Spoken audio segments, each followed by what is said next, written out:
nuevo, Don Crisostomo? Gracias, Don Tiago. Mukhang pinaganda mo talaga ang aking pagbabalik. 7 taong kang nawala sa Pilipinas. Alam kong sabik ka na sa ating sariling pagkain. Kaya halika, pakikilala kita sa ating mga bisita. Crisostomo, ito nga pala si Doña Victorina. Ito naman ang tiya ni Maria Clara, si Tia Isabel. Kumusta ang pag-aaral sa Europa, Crisostomo? Mabuti naman, Don Tiago. Hindi lamang dagdag kaalaman sa siyensya ang aking nalaman. Bagkus, naunawaan ko rin ang iba't ibang uri ng pamumuhay ng mga tao na aking nakasalamuha. Ngunit likas pa rin ang mga Indyo, kahit saan sila mag-aral. Totoo kayang magaganda ang mga tanawin sa ibang bansa? Hindi ko may kakailan na maganda ang mga tanawin na aking napuntahan. Ngunit hindi ko ipatatalo kung saan ako isinilang.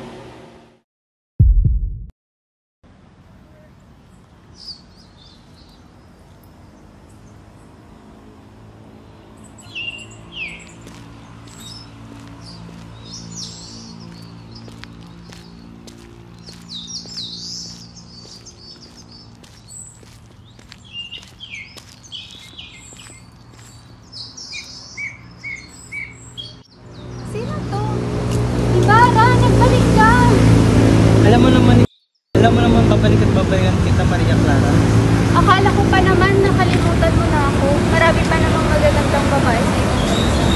Kailan may hindi kita malilimutan, Maria Clara, sapagkat ikaw lang ang mamahalin ko pakailanman. Yun pa man, kailangan ko nang pumaroon sa aking labi ng aking ama. Mag-iingat ka, Crisostomo. Iingat ka rin.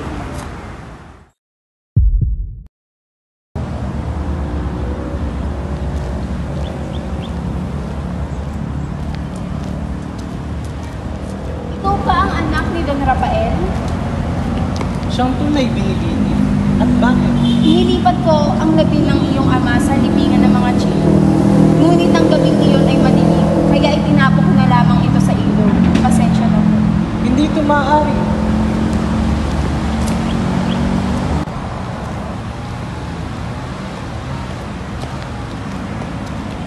O Crisostomo, mukhang nagmamadali ka yata. Saan ang punta mo? Sino nagsabi sa iyo hindi pa yung labi ng aking ama sa libingan ng mga Chino? Uminahon ka, Crisostomo.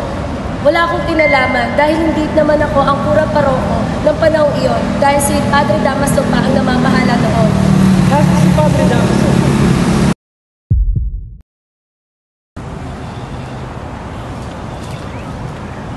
Lalo sila ba si Don Crispin? Hindi ko alam! Diba yan? Makalis na nga, magsabong na nga lang ako. Asan na kaya si Basilio at Crispin?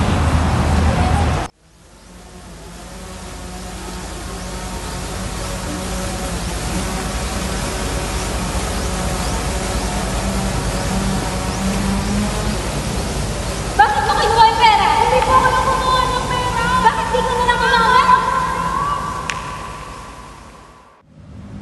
Basilio! Crispin! Asan ba kayo? Nandito mo ba si Basilio? Ano ba? Nasaan nga na ka? Umalis ka nga! Crispin! Crispin! Gumising ka! Crispin! Gumising ka! Ikaw na ang bahala sa inay. Crispin! Crispin! Gumising ka! Crispin! Crispin! Basilio! Crispin! Nasaan na ba kayo? Umuwi na kayo! Dito na inang! Crispin! Basilio! Ah! Crispin! Basilio! Uwi na tayo! Crispin! Basilio! Crispin! Anak ko! Crispin!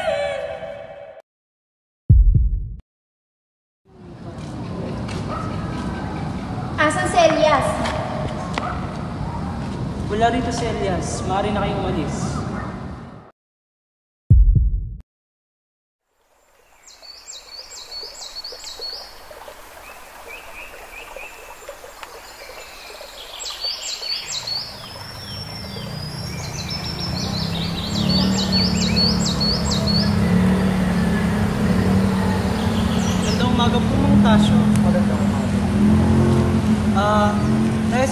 sanang humingi ng payo sa pagtatayo ng isang paaralan. Hindi ito maunawaan sa ngayon. Ngunit sa mga susunod na salinlahi, tiyak na maiintindihan nila ito sapagkat sila ay matatalino at malamang hindi maihahambi sa panahon ng kanilang mga ninuno. Sundin mo ang payo na nakatataas at ipakita na yung ginagawa ay ayon sa kanilang kagustuhan. Ang payo ko lamang ay sa iyo ay yumuko sa mga naghahari-harian. Mauna na po ako, Mang Tasyo. Maraming salamat po.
Don't gusto mo. O mga sagoy ka po pala yan. Mag-iingat ka sa iyong paglalagay ng ulang bata sa iyong pinapatayong paaralan sapagkat doon ka nila papatay.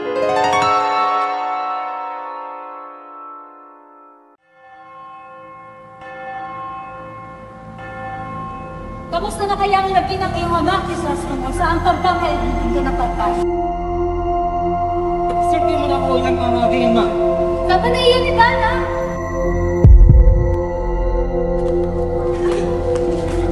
Maria Clara! Maria Clara!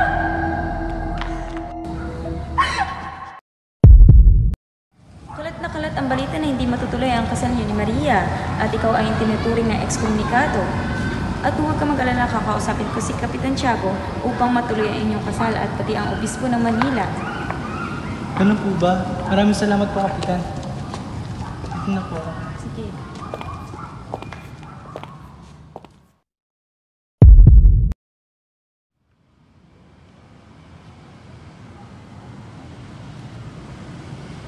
Magandang umaga, Kapitan Tiago. Magandang umaga rin, Don Tiburcio. Inaapoy na lagnat ng iyong anak, Kapitan Tiago. Bordes de Santos, pagalingin mo ang aking anak. Huwag Sa kang- abot ng iyong makakaya, pakiusap. Huwag kang mag-alala, gagawin ko ang aking makakaya. Maraming salamat.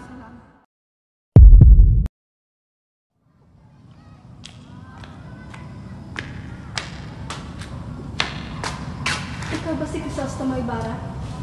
Bakit? Anong ginawa ko? Ikaw ang tinuturo ng pinuno ng pag-aalsa ng mga Guardia Civil. Baba ka sa akin!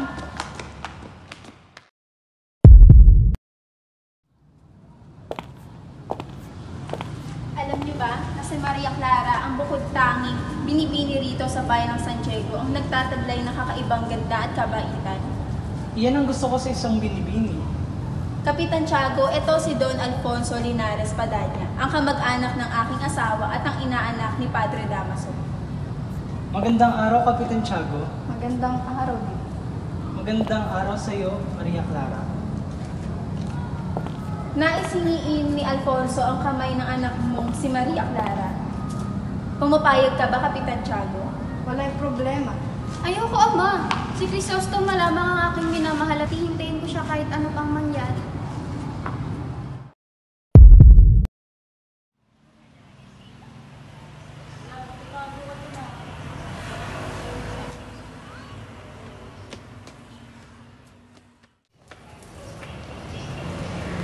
Zoe, gusto mo? Gising! Tatakas kita rito.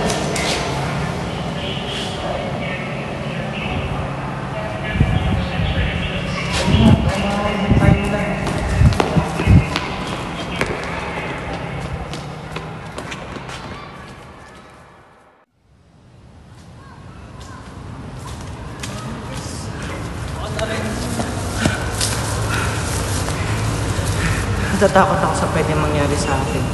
Dalawa, baka mahuli tayo ng Guardia Civil.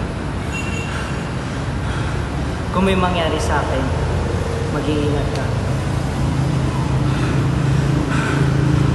Meron ka bang gustong gawin bago ako umalis sa bayan mo? Maaari ba magpaalam mo na kay Maria Clara? Mukhang delikado ang iyong binabalak, ngunit para sa ngalan ng pag-ibig.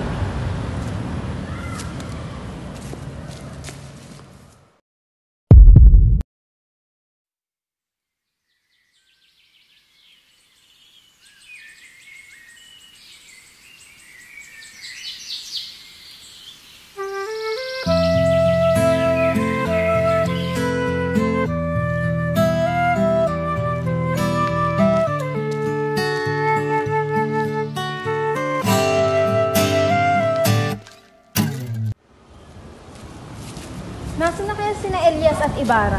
Tara, pumunta tayo pa roon. Tara.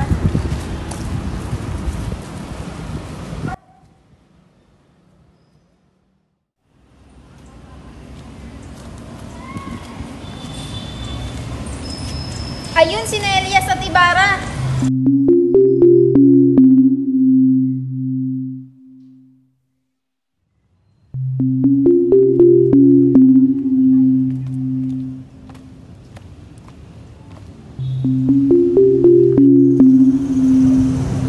Nariyan na sila!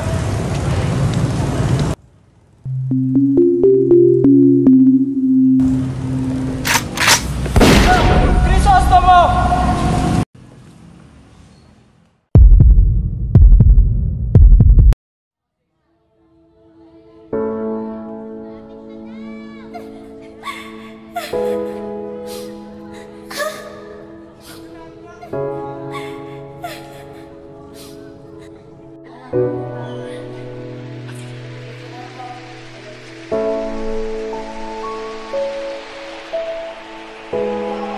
Magandang umaga, Maria Clara. Magandang umaga rin po. Ano po yung sadya? Bakit po kayo kapalit? Ipinahahati ni Padre Damaso. Pakiusap. Sirain niyo ang kasunduan ng aming pagpapakasal. Ipagpatawad mo, ngunit hindi ko magagawa yun, sapagkat ako'y napag-utusan lamang. Ngayong wala nang akong minamahal. Tapos pipiliin ko na lang nakatingin ng aking buhay o pumasok sa kumbento na lang.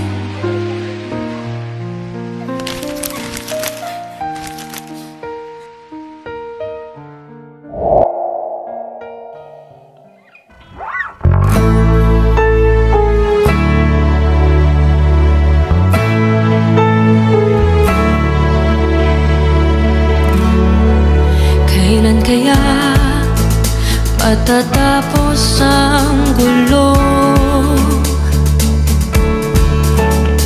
Kasalukuyan ko ay nakakalito.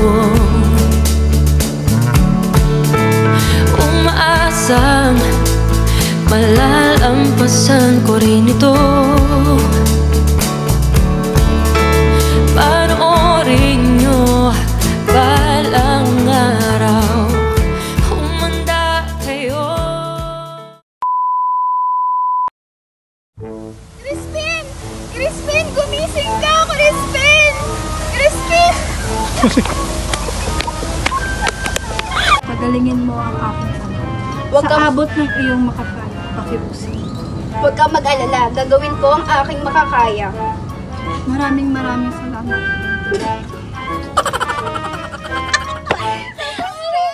Tingin ka naman dito.